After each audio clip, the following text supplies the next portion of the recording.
Sex, porn, love addiction is all about self-soothing to manage your emotions. It got set up back in the childhood development years. It's just not about sex. It's not about porn. It's all about the repeated use has set up the physiology to crave those dopamine, serotonin, oxytocin, self-manufactured drugs in the body. It's impacting women, men, children aged 10 to 75 across all the age ranges, the sexes, the cultures, the professions.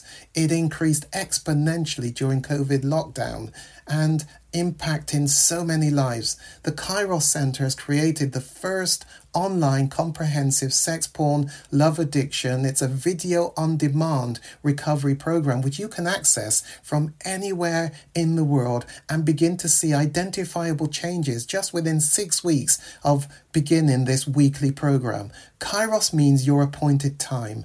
Isn't it your time to reclaim your life? Bring color back to life without shame.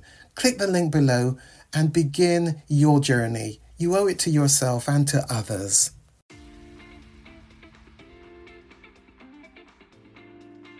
Next part of the article is called pleasure principle. So the brain registers all pleasures in the same way, whether they originate from a psychoactive drug, a monetary reward, a sexual encounter, or a satisfying meal. A satisfying meal, a fairground ride, all of those actually play a part in secreting those biochemicals, dopamine, oxytocin, serotonin.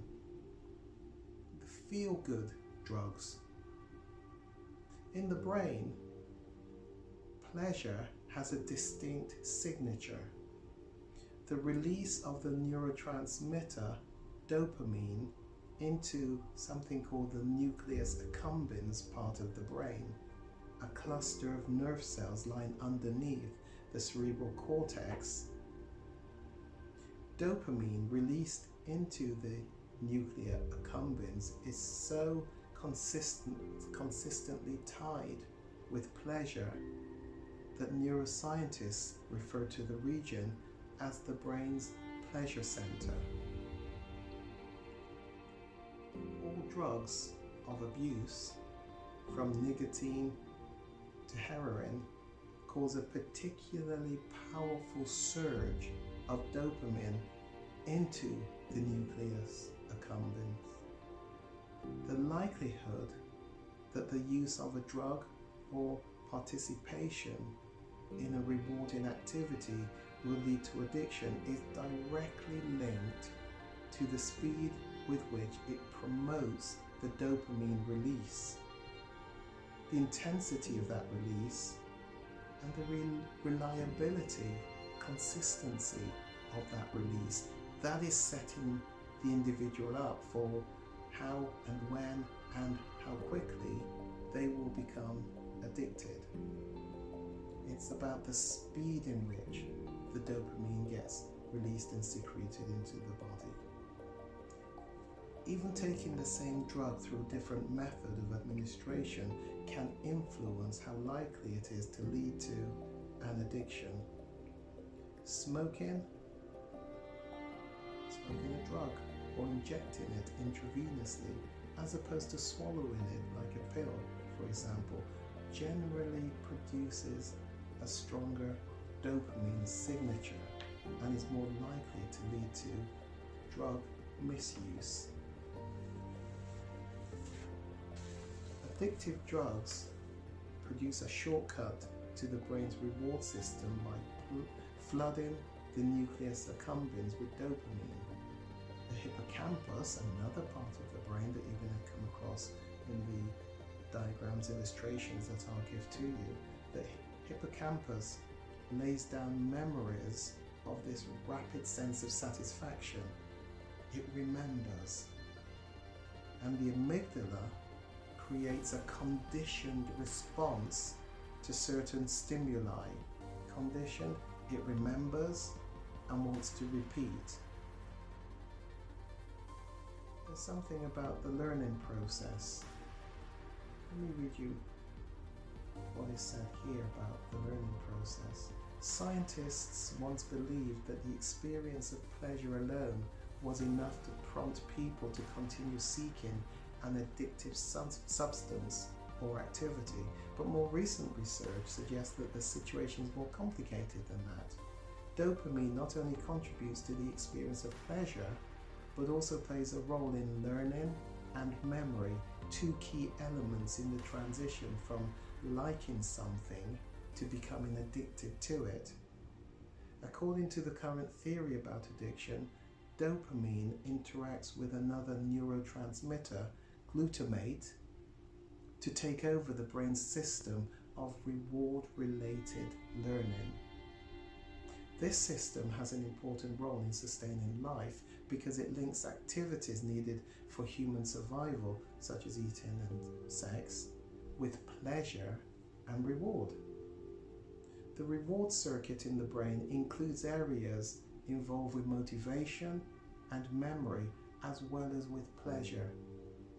Addictive substances and behaviors stimulate the same circuit and then overload it. Repeated exposure to an addictive substance or behavior causes nerve cells in the nucleus accumbens and the prefrontal cortex, the area of the brain involved in planning and executing tasks. It allows that to communicate in a way that couples liking something with wanting it, in turn driving you to go after it again repeatedly. And it's that process which motivates us to take action, to seek out the source of pleasure, to repeatedly seek out that source of pleasure. This next section is talking about development of tolerance, how that gets set up. So over time, the brain adapts in a way that actually makes the sought-after substance or activity less pleasurable. In nature, rewards usually come only with time and effort. Addictive drugs and behaviors provide a shortcut, a quick fix, a flood in the brain with dopamine and other neurotransmitters, and our brains do not have an easy way to withstand the onslaught. It's not the way it should have been done. There tends to be a perseverance and then a reward.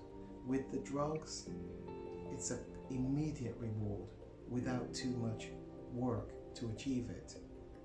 It floods and overloads the brain.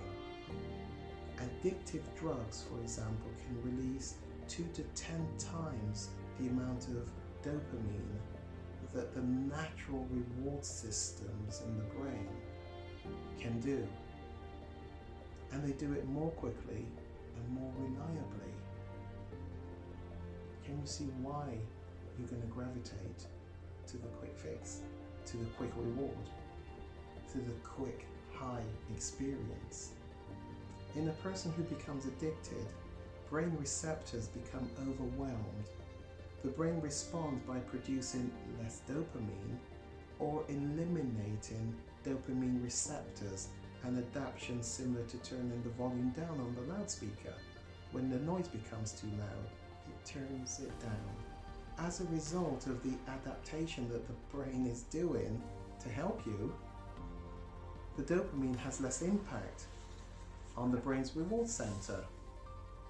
So you're not getting the same high as you used to get. The brain is trying to help you. People who develop an addiction typically find that in time, the desired substance no longer gives them as much pleasure. They have to take more of it to obtain the same dopamine high because their brains have adapted, an effect known as tolerance.